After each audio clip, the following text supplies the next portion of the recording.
আপনাদের সঙ্গে যিনি নিয়মিত কাজ করবেন, আমি প্রথম তাকেই আপনাদের সামনে নিয়ে আসতে চাই। ডক্টর মাহাদি আমিন, উনি হবেন আমাদের এই নির্বাচন পরিচালনা কমিটির স্পোক্স পার্সন। মাহাদি আমিন সাহেবকে অনুরোধ করব।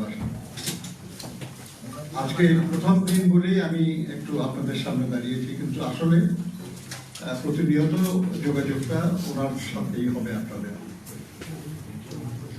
এখানে আমাদের যারা আছেন, সদস্যরা আছেন, আমাদের প্রধান সমন্বয়ক আছেন, এখানে আরো অন্যান্য সদস্য যারা আপনারা চিনেন প্রায় সবাইকে। তো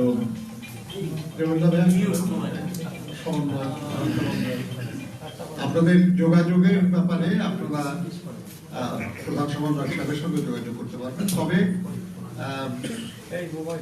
স্পোক্স পার্সন আপনাদের সঙ্গে সবচেয়ে বেশি ঘনিষ্ঠভাবে কাজ করবেন। প্রিয় বন্ধুগণ, আমরা আজকে যে সভা করেছি সেই সভায় শুধু পরস্পরের সঙ্গে পরিচিত হওয়া এটা গুরুত্বপূর্ণ ছিল।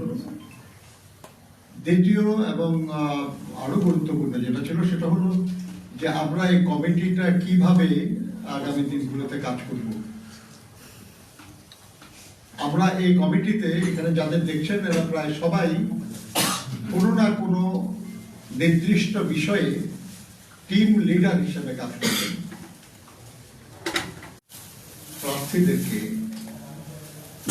সহযোগিতা করতে পারব, কিভাবে শান্তিপূর্ণ, অবাধ এবং সুষ্ঠু একটা নির্বাচন অনুষ্ঠানে আমরা ভূমিকা পালন আলোচনা এসছে।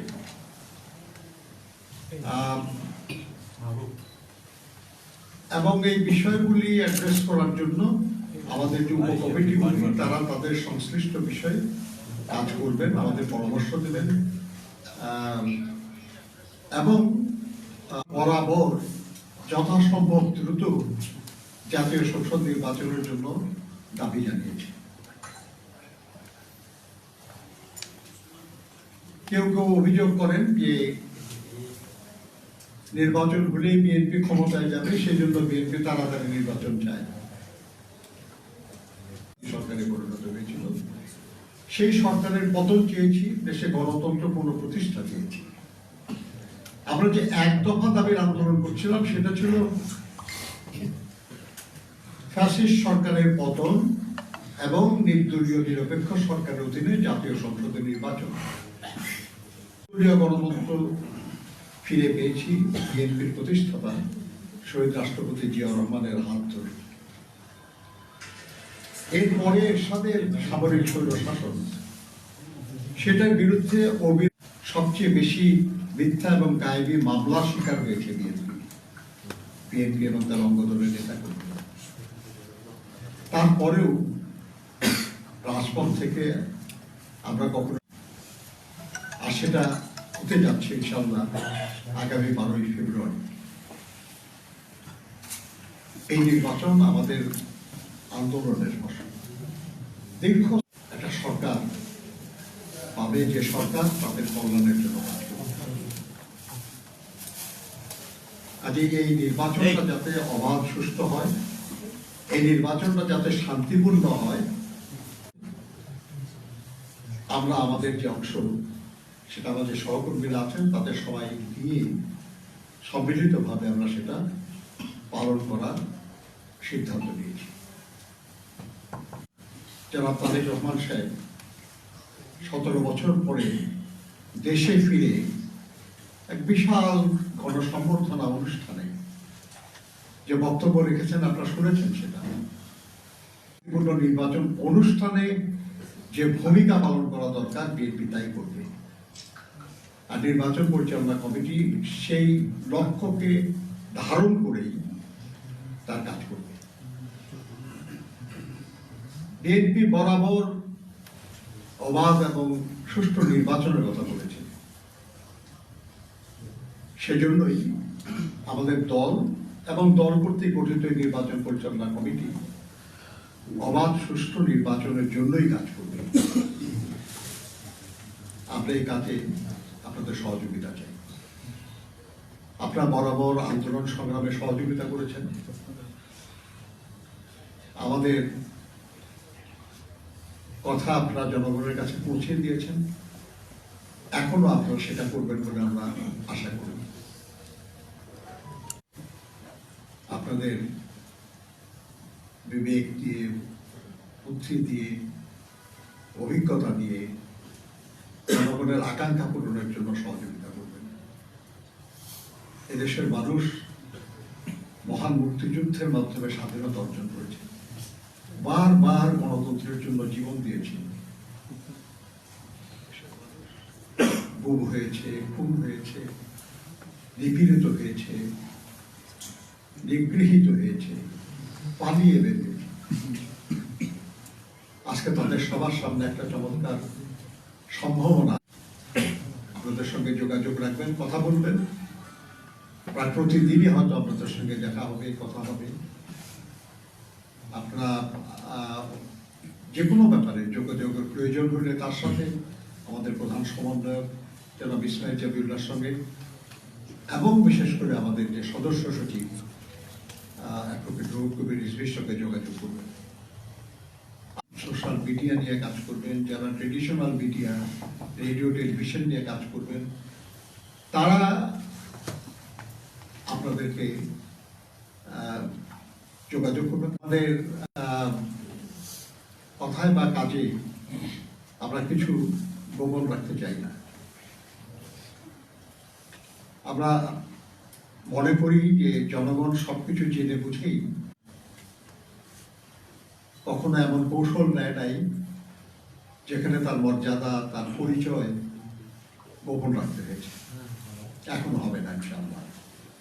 মনোনয়নপত্র বাতিল হচ্ছে, ফরিদপুর এক আসনে একজন প্রার্থীরও মনোনয়নপত্র গ্রহণ করা হয়নি, বাতিল করা হয়েছে। যারা বিরোধী রাজনীতি করে, জাতীয় পার্টির অনেকের, সিপিবির অনেকেরই প্রার্থী বাতিল করা হয়েছে। এই বিষয়ে আমরা কনসার্ন কিনা? আপত্তি জানানোর সুযোগ আছে, সময় আছে, তারা নিশ্চয়ই আপত্তি জানাবেন এবং তার ভিত্তিতে হয়তো সিদ্ধান্ত পরিবর্তনও হতে পারে। তো আরেকটা হলো যেটা বলছেন অংশগ্রহণমূলক। আমাদের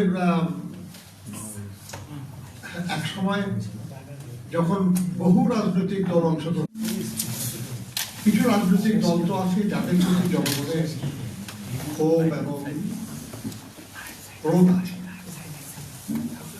দেশের আইনে, প্রচলিত আইনে কিছু রাজনৈতিক দলের তৎপরতা বন্ধ আছে, নিষিদ্ধ আছে। কাজে তারা তো নির্বাচনে অংশগ্রহণ করার আইনগত সুযোগ নাই। সেরকম না থাকলে পরে কোনো দল যদি তারা নির্বাচন করতে না চায় তাহলে সেটা ভিন্ন কথা। তো আমরা মনে করি যেটা সেটা হলো যে এই মুহূর্তে অবাধ সুষ্ঠু নির্বাচন অনুষ্ঠানের যে আয়োজন হয়েছে সেখানে যাদের রাজনৈতিক তৎপরতার উপর কোনো বিধিনিষেধ নাই, তাদের কারণে নির্বাচনে অংশগ্রহণ করার উপর কোনো বাধা নাই। এখন এটা তাদের সিদ্ধান্তের প্রশ্ন। যদি বাধা হতো তাহলে আমরা বলতে পারতাম যে নির্বাচনে কিছু দলকে বাইরে রেখে করার চেষ্টা চলছে। বাধা না থাকার কারণে এই কথাটা আমরা বলতে পারছি না। এখন কোনো দল যদি স্বেচ্ছায় বলে যে আমি করবো না নির্বাচনে অংশগ্রহণ, সেটা তো কারো কিছু বলার সুযোগ নাই সেখানে আর কি। কাজে সেই জন্য আপনাকে থেকে এসেছি। আমরা এখনই দেখতে পাচ্ছি যে দেশের বিভিন্ন অঞ্চলে পুরুষ এবং নারীরা বাসায় বাসায় গিয়ে একটি বিশেষ দলের পক্ষ থেকে ভোটারদের তথ্য সংগ্রহ করা হচ্ছে, ভোটার আইডি সংগ্রহ করা হচ্ছে, তারা তাদের কোনো একটা পারপাস সার্ভ করার জন্য। তো এইটা সুষ্ঠু নির্বাচনে কোনো ধরনের ইমপ্যাক্ট তৈরি করতে পারে কিনা? কিন্তু আপনি যেটা বললেন যে আর কি তাদের ভোটার আইডি বা জাতীয় পরিচয়পত্র সেখানে সংগ্রহ করা হচ্ছে, সেখানে দুশ্চিন্তার কারণ থাকতে পারে যে সেটা প্রয়োজনটা কি, উদ্দেশ্যটা কি। এটা আপনি যদি আপনাদের পত্রিকায় এটা কোনো নিউজ হিসেবে আমি দেখি নাই এখনো, আমার মনে হয় করা উচিত যদি আপনারা সত্যি জানেন এটা, এবং সরকারের উচিত এই ব্যাপারে প্রয়োজনীয় ব্যবস্থা নেওয়া। কারণ এই ডকুমেন্টগুলি অত্যন্ত সেন্সিটিভ ডকুমেন্ট, অত্যন্ত ব্যক্তিগত ডকুমেন্ট। যে কোনোভাবে সেগুলো সংগ্রহ করার চেষ্টার মধ্যে কোনো মন্দ উদ্দেশ্য তো থাকতেই পারে। অতএব সরকারের ব্যাপারে ব্যবস্থা নেবে বলে আমরা আশা করি। ধন্যবাদ। ভাই আমি একটু শাকিলের প্রথমে ক্লিয়ার করি। আজকে সামাজিক যোগাযোগ মাধ্যমে বের হয়েছে আপনাদের বিএনপির কয়েক সিনিয়র নেতা সম্পর্কে অভিযোগ তারা ডিসি অফিসে ফোন করে তাদের কয়েকজন স্পেসিফিক কয়েকজনের মনোনয়ন বাতিল করার জন্য প্রেশার দিচ্ছে। সামাজিক যোগাযোগ মাধ্যমে বের হয়েছে। এটা যদি প্রমাণিত হয় বা যদি সত্যি এরকম হয়ে থাকে আপনারা জানেন আমরা ব্যবস্থা নেব।